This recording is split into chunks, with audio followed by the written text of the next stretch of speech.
few minutes. You know. It's like homecoming for you, buddy. It is. Did you see the sign? What's the sign? It said, welcome, Pat. Yeah. Welcome back to Lynn. I love that. That's so nice. That's so sweet.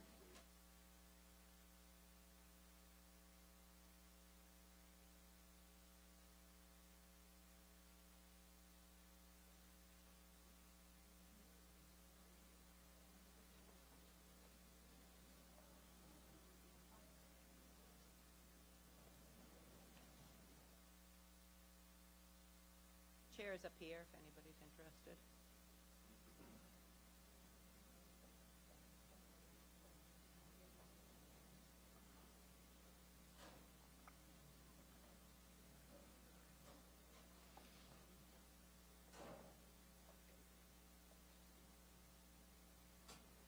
Good morning, everybody. Thank you for joining us at the DeMarcus Family YMCA. A big Y shout out to Governor Healey, our Lieutenant Governor Kim Driscoll, Secretary Gorzkowicz, and Dr. Tutwiler, Secretary Tutwiler, who's here today. We welcome him back to Lynn. I'm Kathleen Walsh. I'm President and CEO of the YMCA of Metro North. You are in our most recent building that we just opened a year and a half ago. So if you have some time, take a look around. Before I get into my very, very brief comments, I want to recognize some of the folks that are here in the room. We have our mayor, somewhere he's here, our mayor, Jared Nicholson, and the entire Lynn delegation is here. Thank you for that. We have Kate Marie Roycroft, who is the CEO of the Alliance of Massachusetts YMCAs. We have a lot of our staff, particularly the DeMarcus team led by Andrea Baez, who really made this possible. We're excited for all the work that they have done. We have my friends and colleagues from the Lynn Education District, and we have some Y board members, so thank you. And my favorite spectator somewhere is my daughter, Johanna, is here today. My message today is simple. Thank you. Thank you for your shared commitment to children and families, education, and workforce development. That's who we are and why we're all here. If you don't know, this YMCA is one of 28 across the Commonwealth of Massachusetts. We share the work values of youth development, healthy living, and social responsibility. In 1 year alone, we serve over 500,000 youth under the age of 18. Because of your commitment to us, we're able to continue our work, and we hope we can count on you for the generations to come. Next, we want to be your partner, a partner in advancing opportunity for the cities and towns that we serve.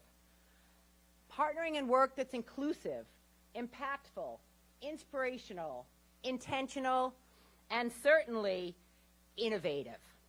Please invite us to be your thought partners, problem solvers, and solution-driven leaders as we all collectively work to make Massachusetts the best state to live, work, and raise a family.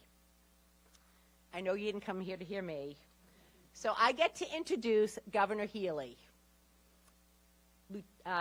Attorney General Healey came and visited our camp maybe 6 months ago in Peabody, where she talked to some of our youth about workforce development funds that we had received so that they can work for us. It was a really great opportunity for her to see some of the work that we do. Today, I proudly introduce Governor Healey, who is at our DeMarcus Family YMCA. And who knows, in 4 years, it could be President Healey. So come on up. Thanks, Kathleen. Well, good morning, everyone. And Kathleen, it is wonderful to be here. It is always great to be at a Y. That was a really nice day this summer. It was a little bit warmer, but we have bright skies here today, and that is what we love to see. I want to thank Kathleen and the entire team at the YMCA Metro North. You guys do tremendous work day in and day out, serving the entire range of community. Today we're here to talk about some of the youngest among us, but I just want to acknowledge the work that the Y does in serving families across a spectrum of services year-round. It is really, really terrific. And thank you to the staff who did the work this morning to manage our time here with all of you. To our colleagues in government, we are grateful for the opportunity to partner with you, to the mayor, Appreciate you being here, Mayor Nicholson, Senator Crichton, Representatives Wong, Armini, Governor's Counsel Terry Kennedy, and others who have joined us representing government. It's all about working together, and the work we're able to do in collaboration at the state and local level is what is really going to power this Commonwealth forward. So thank you for being here. And a huge thanks this morning to our team. The Lieutenant Governor and I are particularly grateful to those who have spent many, many hours over the last several weeks to put together this tax package and our budget, led by our Administration and Finance Secretary Matthew Gorzkowicz and his terrific team. And we're also excited to be back in Secretary Tutwiler's stomping grounds. He returns to you, having been the superintendent here of Lynn Public Schools, as your Secretary of Education. So we're delighted to have both secretaries with us here this morning. I mentioned the impact of the Lynn branch of the Y. I think we know more than ever that opportunities are becoming harder and harder to come by for any number of families across this state because of the high cost of living. And the families who rely on the Y and similar facilities across this state and the hardworking staff who run these programs day in and day out need our support. Everywhere we go, the Lieutenant Governor and I hear about the cost of living and how it's impacting communities, how it's skyrocketing past people. The young mom who wants to return to her dream job but can't afford childcare. The recent college grad who can't make both his rent and his student loan payments. The senior who wants to stay in the home where they raise their family but can't keep up with property taxes. The small business owner contemplating moving to another state that has less burdensome taxes. The commuter who takes the train into the city for work every day. The dairy farmer whose livelihood is subject to the whim of fluctuating prices. These are all stories, and they're representative of what's going on around our state. That includes two folks you're going to hear from shortly, Rosa and Rosaria, who you'll hear from. Rosa is a single mom to two boys, ages 6 and 11. She works here at the Y, and she's going to share with you exactly what this tax package means for her. Rosario is the caretaker of her elderly parent, and she too will share what this tax package means for her and her family. When we developed this tax package, this proposal, we had three primary considerations: affordability, competitiveness, and equity. We asked ourselves, how can we deliver the most amount of savings for the most amount of people? What reforms do we need to make Massachusetts more competitive and to retain and attract more people and businesses to our state? And how can we target this relief so it's reaching the people who need it most? I'm excited to share with you the result of these discussions. On Wednesday, we will be filing the $750 million Healey Driscoll tax relief package. The hallmark of this package is relief that will go directly to families, seniors, and those struggling with the high cost of housing. That starts with the Child and Family Tax Credit, a new benefit that will provide families with a $600 credit annually per dependent. This includes children under 13, people with disabilities, and senior dependents age 65 and older. Our proposal will also simplify the process by combining two existing benefits, the Household Dependent Tax Credit and the Dependent Care Tax Credit. We would remove the existing cap on dependents and increase this benefit. We estimate that this will put more money back in the pockets of 700,000 taxpayers in connection with more than 1 million dependents. Notably, the Child and Family Tax Credit would make sure that large families are not excluded from receiving the full amount of support they need. And it will benefit Black and brown families who are more likely to rely on informal child care and have been left out of pre-existing credits. Our administration believes that this new benefit will have significant impacts in helping families keep up with rising costs and making ends meet. We're also offering direct relief for seniors dealing with high housing costs.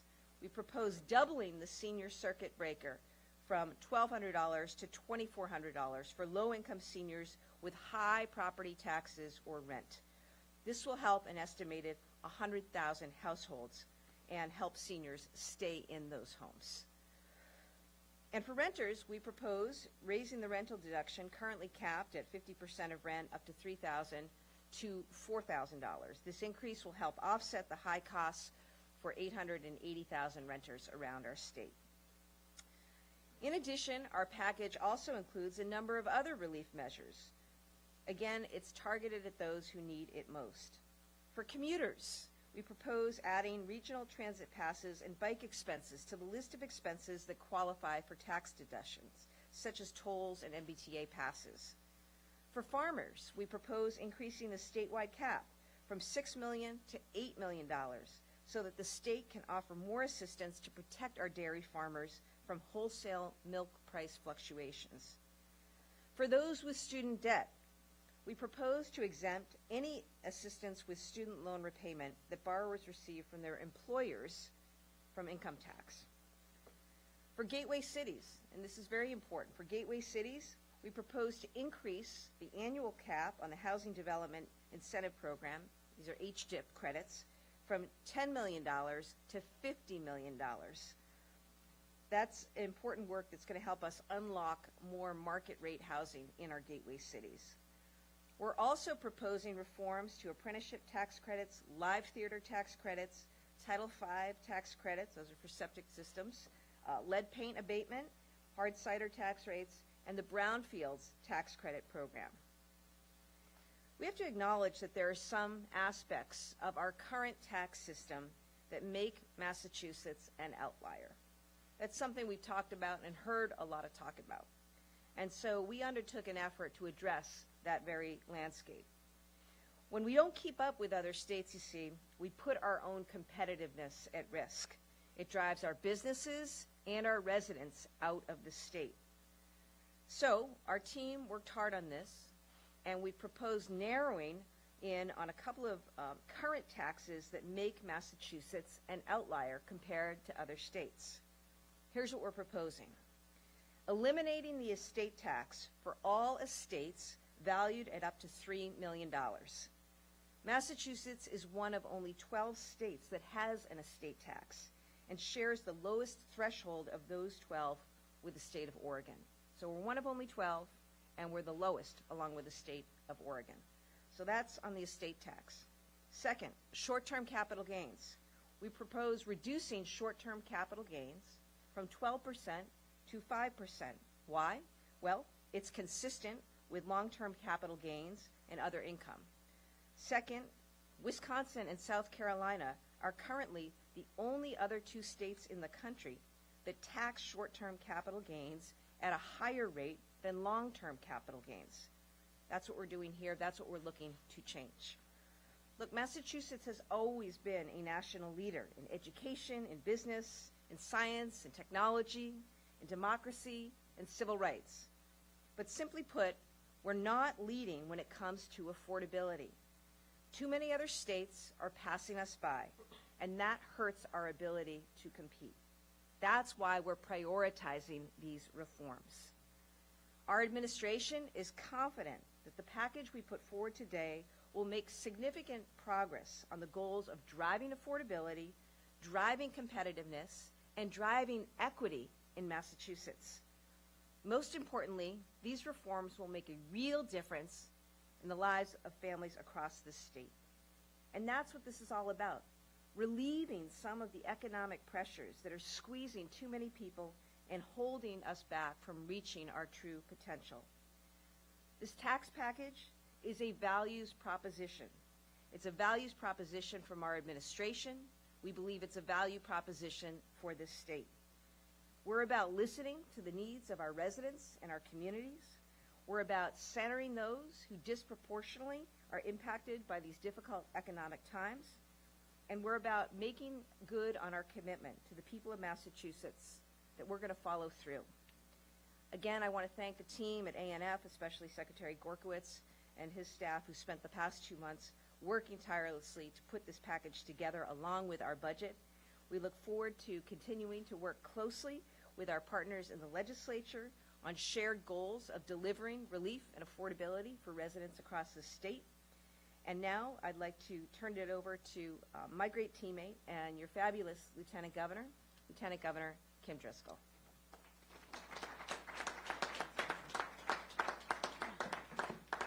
Thank you, Governor.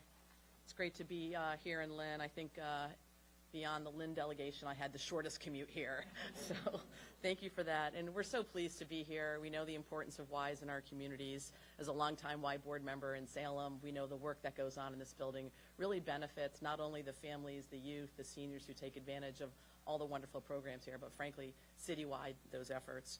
And we wanted to share this work with you, the folks who live not only in Lynn, but people across Massachusetts, and recognize the importance of having a budget and a policy that's going to make our state more affordable, more competitive, and more equitable. And, you know, I think we have a lot of gratitude that we're in a position to actually help. Last week, as many of you know, we announced historic investments in local aid benefiting our cities and towns and our K-12 education system, some of the highest funding totals we've ever seen to benefit our secondary education. That's great news for our local officials. That's great news for the number of students who are attending public school who will be benefiting from those dollars. And over the course of the next several days, we'll be detailing the full scope of our budget proposal for the next fiscal year.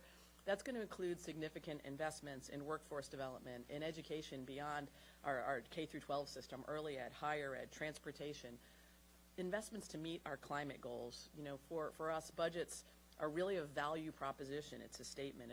It's about making our state more affordable with these tax reductions. That's part of the whole package, the investments we're going to make and the way we can reduce costs for people who really need it. And we wanted to start here in Lynn today to spend time with folks who will be helped by our tax proposals. The families who come to the Y for childcare, the seniors who come here to stay strong and healthy, the workers, the employees here at the YMCA who run these critical programs and make sure they run smoothly. And as I said, as a Y member, I know how, not only a Y member, a Y board member and a Y member, I know how critical it is. Folks who use this building every day, many of whom are struggling with the high cost of living, are the people who will benefit most from the tax proposals that the governor just discussed. Now, we just detailed many of the most exciting reforms to put money that's going to go right back directly in people's pockets. That child care tax credit is meaningful resources at a time when people need it most. But I want to highlight one of the programs that I'm really excited about, the Housing Development Incentive Program, or HDIP as we talked about it. Mayor Nicholson and I had a moment when the governor mentioned it, right? I got the thumbs up. And that's because we've heard from so many local leaders of gateway cities about the importance of the HDIP program. It is a way to invest in places like gateway cities that were regional economic hubs. Many of you know my father is from Lynn, proud West Lynner, and I recall the stories about Union Street. When Lynn was the shoe capital of the USA, shoulder to shoulder, you could not get down the streets, hustling and bustling downtown. I see heads nodding of others who know that same story. The HDIP program provides the vital resources we need to bring back these regional economic hubs where the industrial era landed, and it's taken a little bit longer to come out of that particular phase of economic activity. It allows for new construction of much-needed housing, a lot of which will be affordable to community members in places that need it most, restoring that vibrancy downtown. We've already seen how impactful this program is. That's led to the development of thousands of housing units in downtowns and transit hubs around Massachusetts. As I said, our gateway cities, Holyoke, Fall River, New Bedford, Lynn, Salem, Peabody, just to name a few. There are over 30. We know that we've heard from mayors loud and clear the importance of this program. The tax credit program right now is currently at $10 million a year. And what we've seen is the program has been oversubscribed, so much so that there's a backlog. At this time, when housing creation is so critical and also so costly, rising inflation, rising interest rate makes it harder to get deals done. By increasing this program to $50 million, we'll be able to tackle a lot of that backlog, enhance additional housing units, and then keeping it at $30 million moving forward means we're going to triple the amount of housing development investment tax credits available to our gateway cities. As a result, we hope we can develop thousands more housing units. That's going to generate billions in real estate investments, a whole lot of new growth for our cities and towns, and most importantly, that vibrancy you want in cities that are just brimming with potential. This is a big plus. I want to thank our partners in local government, our mayors who made their voices loud and clear about the need for this funding, the advocacy, and the difference maker it can be in a community. And I think it's just one of the examples of the way our tax package is going to have a tangible impact on the quality of life in the places that people live. Meaningful investments, housing units, an opportunity to contribute to a thriving downtown. There's a lot to like about HDIP and so many of the tax proposals included in this package. We're excited about leading the state at a time when we know there's so much optimism and so much promise, and we're really ready to get this done. Thrilled to be joined with Rosario and Rosa to tell a little bit more about how this tax package is going to benefit them, at home at a time when we all could use a little bit more. So I'll invite them both to the podium to say a few words. Rosa, do you want to come first? Fantastic.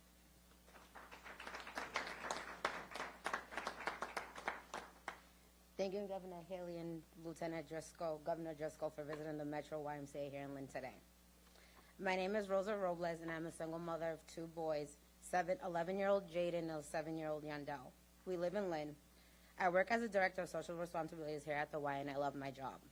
We are welcoming to everyone, work really hard to meet people's needs and help them be active members of their communities. We offer volunteering, coaching, and mentoring programs for kids. We support immigrants and new arrivals to our community. We do community service projects to give back to others in need. Even though I work full-time, I still struggle to make ends meet as a single mom of two. Recently, it seems like the cost of everything is going up with no end sight: groceries, gas, rent, everything. That's why I'm so happy to hear that Governor Healey's child and family tax credit proposal, that would be an additional $1,200 back in my pocket every year. That money would be a lifeline help for me for less stress about me how I'm going to pay groceries, fill my tank, or even pay my rent. I also know many of my friends and neighbors in the community would benefit from this as well. It would be really amazing and a huge help to us, so thank you. I'm grateful for the Governor Healey and Lieutenant Governor Driscoll for prioritizing families and helping us get some sort of relief for raising costs. Thank you, guys.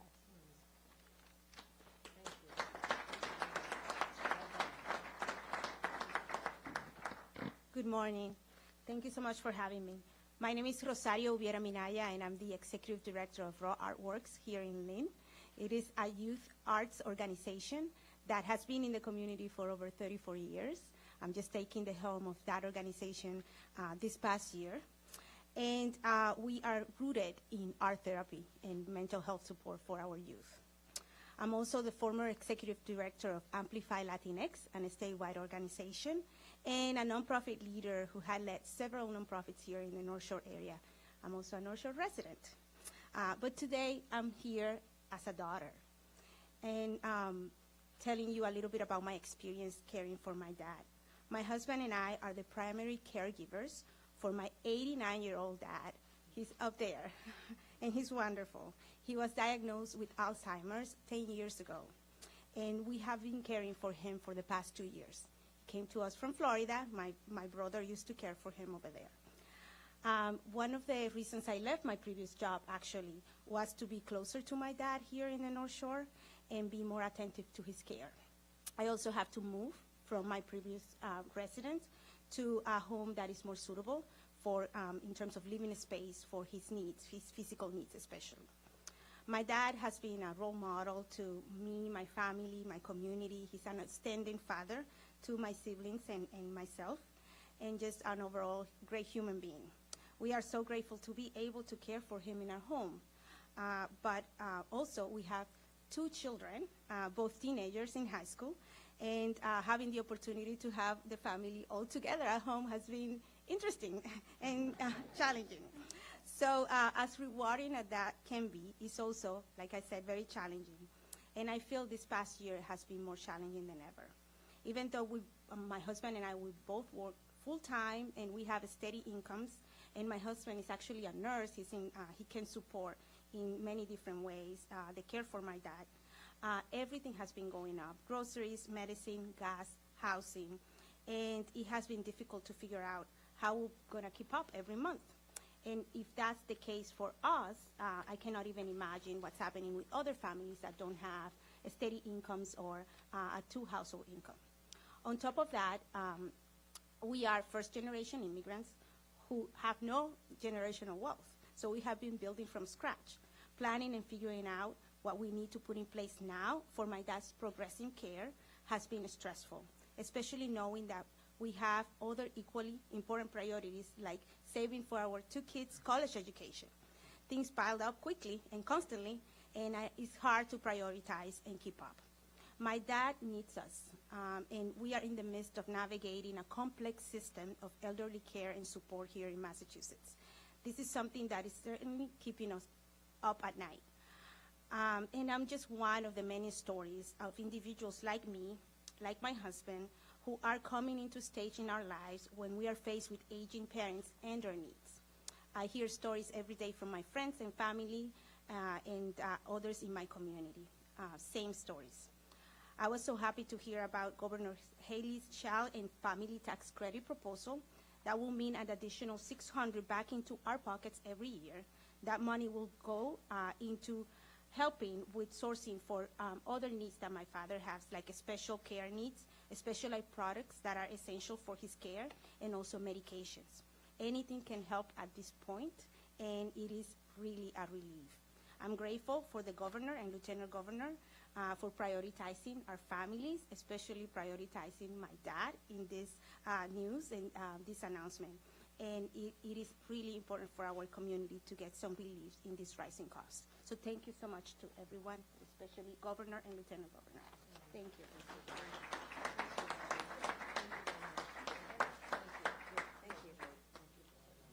Thank you so much, Rosa and Rosario, for sharing what this is really all about, because behind every figure, behind every number is a person, and that's what the value proposition is really about. That's what budgeting is all about for all of us. And so with that, I thank them, I thank our team, and we're happy to take questions.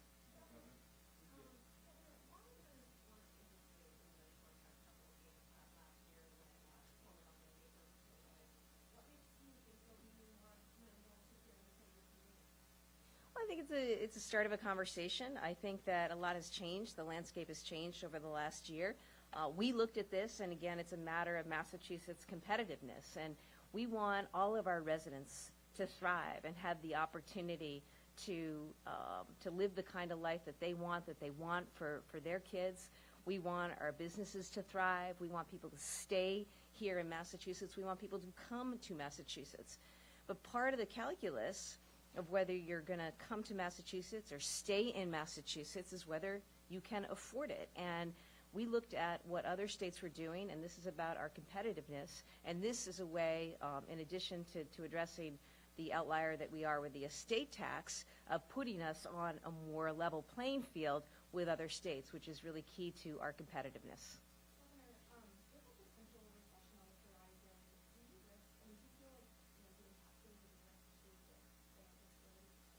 I think we put together a really sensible tax relief package. It's covered, it's paid for in the budget, so we're very comfortable with that. You also have to think about, a few things when it comes to this landscape. We are putting money back in the pockets of people who really need it most, in addition to providing some other reforms that will really help us as a state be more competitive. But with every dollar going back in the pocket of a resident or a family here, that's also money that they can spend. That's also money that is going to keep them and keep their family going. And so, you have to think about that in the context of analyzing and assessing tax relief. These are reforms that we believe are going directly at the heart of affordability. The Lieutenant Governor, for example, mentioned the HDIP program. I mean, that is just a wonderful, wonderful program that will do so much for our communities, and in doing so much for residents, for families across the state. So that's what this is about.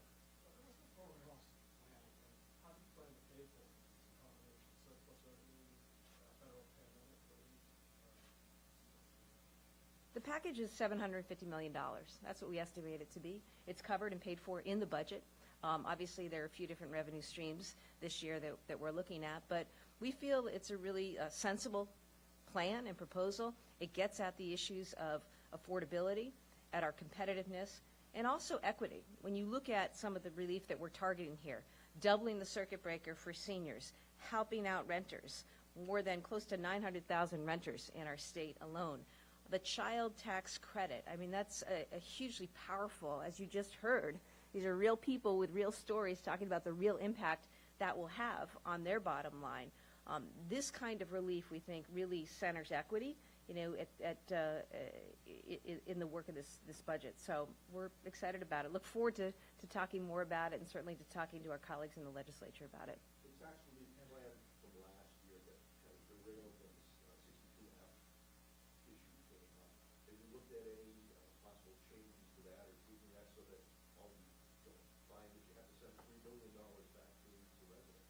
I know that we have been focused on, and this new administration has been very focused on the last a few weeks, the start here of our administration, on what we believe is a very sensible tax package in addition to a budget proposal. So that's really where we focused our efforts, and we'll continue to engage in that over the course of several days, weeks, months, as we engage in hearings and discussion over what we put forward, and I'm sure others will have their own ideas to add to this.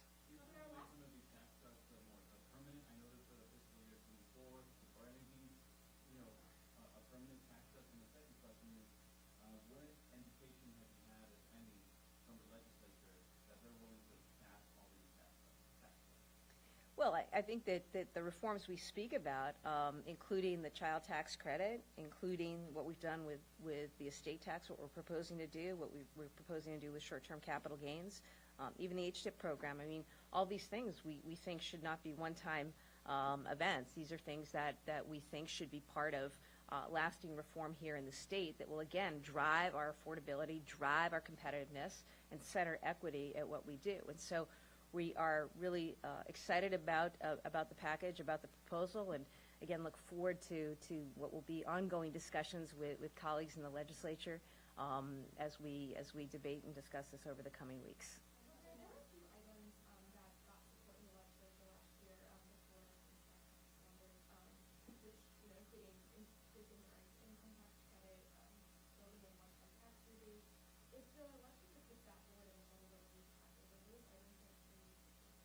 Well, I think nothing is off the table.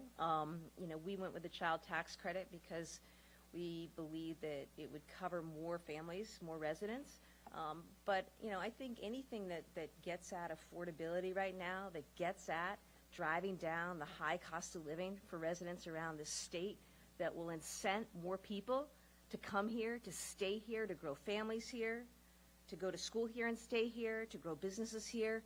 That's where we want to be. And I think in conversations, around the state with a range of folks, I think we think there's a lot of consensus around that. There's a lot of understanding that this is what we need to do as a state in order to move our residents and our Commonwealth forward.